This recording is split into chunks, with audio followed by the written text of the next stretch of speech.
নমস্কার, আমি অরবিন্দ নস্কর। আপনারা দেখছেন নতুন সংবাদ। আপনাদের সামনে নতুন সংবাদ নিয়ে এলাম। আপনারা ভালো যোগ করে দেখবেন এবং মনোযোগ করে শুনবেন।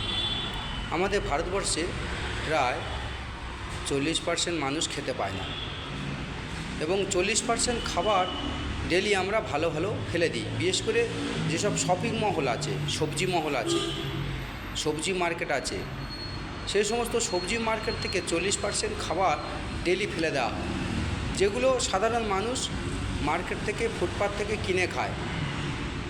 কিন্তু ভারত সরকারকে বলবো যে এমন আইন তৈরি করতে হবে যে সমস্ত ব্যক্তিরা, ধনী ব্যক্তিরা, বড়লোক ব্যক্তিরা বিভিন্ন কারবার করছে, সবজির কারবার, তারা ডেলি কুইন্টাল কুইন্টাল সবজি ফেলে দিচ্ছে, প্রায় দেশের 40% খাবার ফেলে দিচ্ছে।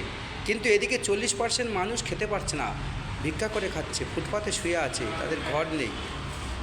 তাই সরকারকে বলবো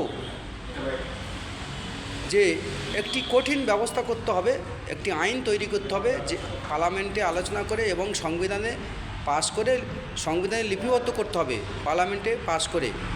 এবং যারা এই সমস্ত জনগণকে না খেতে দিয়ে ফেলে দিচ্ছে, তাদের বিরুদ্ধে কঠিনতম শাস্তি ঘোষণা করতে হবে।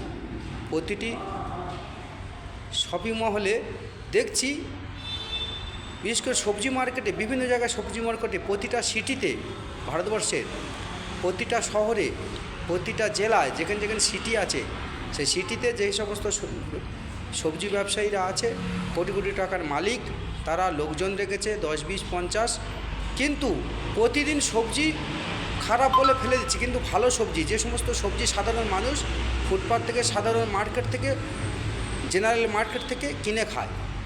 কিন্তু এই ব্যবস্থার বিরুদ্ধে একটা কঠিন ব্যবস্থা নিতে হবে। তাদেরকে জিজ্ঞাসা করে দেখলাম আমি যে আপনারা এই সবজিগুলো ফেলে দিচ্ছেন কেন?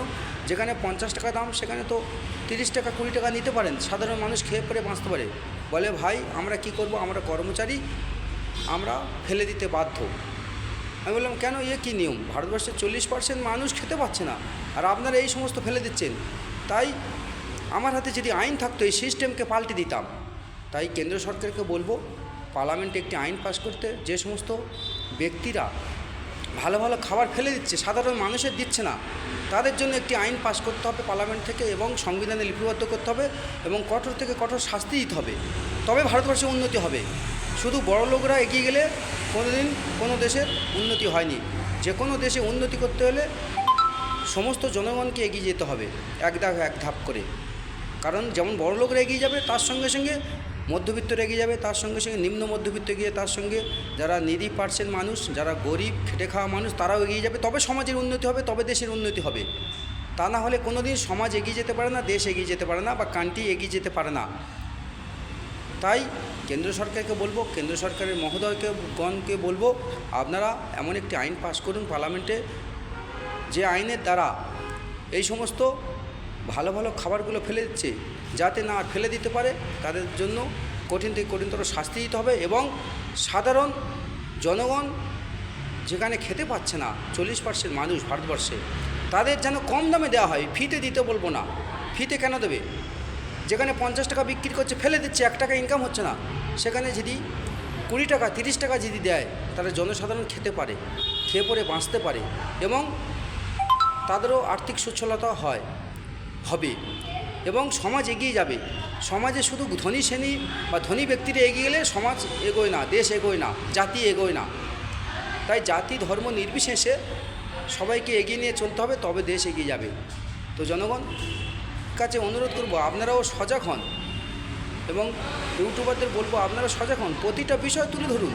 সমাজের বুকে এখনও পর্যন্ত মানুষ খেতে পাচ্ছে না। ভারতবর্ষ সেদিন প্রকৃত সুখ আসবে, সেদিন প্রকৃত স্বাধীনতা আসবে, যেদিন একটিও মানুষ খেতে পাবে না, বা যেদিন একটিও মানুষ না খেয়ে থাকবে না, সেদিন ভারতবর্ষে প্রকৃত সুখ আসবে বা স্বাধীনতা আসবে। সেদিন প্রকৃত ভারতবর্ষ আরও এগিয়ে যাবে। না হলে এক শ্রেণীর মানুষ সুখে স্বাচ্ছন্দ্যে আছে, এক শ্রেণীর মানুষ খেতে পাচ্ছে না, তাহলে দেশ বা জাতি এগিয়ে যেতে পারে না। তা দেশ বা জাতি এগিয়ে যেতে গেলে তাহলে সমস্ত জনসাধারণকে এগিয়ে যেতে হবে, বা এগিয়ে নিয়ে চলতে হবে, বা একসাথে নিয়ে চলতে হবে, সবাইকে নিয়ে দেশ গঠন করতে হবে। তবেই দেশ বা জাতি এগিয়ে যেতে পারে। কোনো দেশ বা জাতি এগিয়ে যাবে এবং বিশ্বের সেরা হবে। তো এখন আসছি এবং ভারতবর্ষ সেদিন আরেকবার বলছি, ভারতবর্ষে সেদিনে সুখ আসবে, সেদিন দেশ এগিয়ে যাবে, সেদিন প্রকৃত স্বাধীনতা ফিরে পাবে, যেদিন একটিও মানুষ না খেয়ে থাকবে না, সবার ঘরে অন্ন থাকবে, বস্ত্র থাকবে, সেদিন প্রকৃত স্বাধীনতা ফিরে পাবে। ইংরেজরা চলে গেছে, কিন্তু তার জায়গায় ধনী ব্যক্তিরা স্থান দখল করেছে। ইংরেজরা প্রচুর জুলুম করতো, তবে এখন জুলুম কমেছে, কিন্তু বিচার করে দেখলে আজও পর্যন্ত গরিব মানুষের কোনো স্বাধীনতা হয়নি। তাই যে সরকার আসুক, শুধু ভিক্ষাবৃত্তি দিলে হবে না, কাজ দিতে হবে, কাজের মাধ্যমে দেশকে এগিয়ে নিয়ে যেতে হবে এবং সমস্ত দিক বিবেচনা করতে হবে। তো এখন আসছি। জয় হিন্দ, বন্দে মাতরম, ভারত মাতা কি জয় হোক।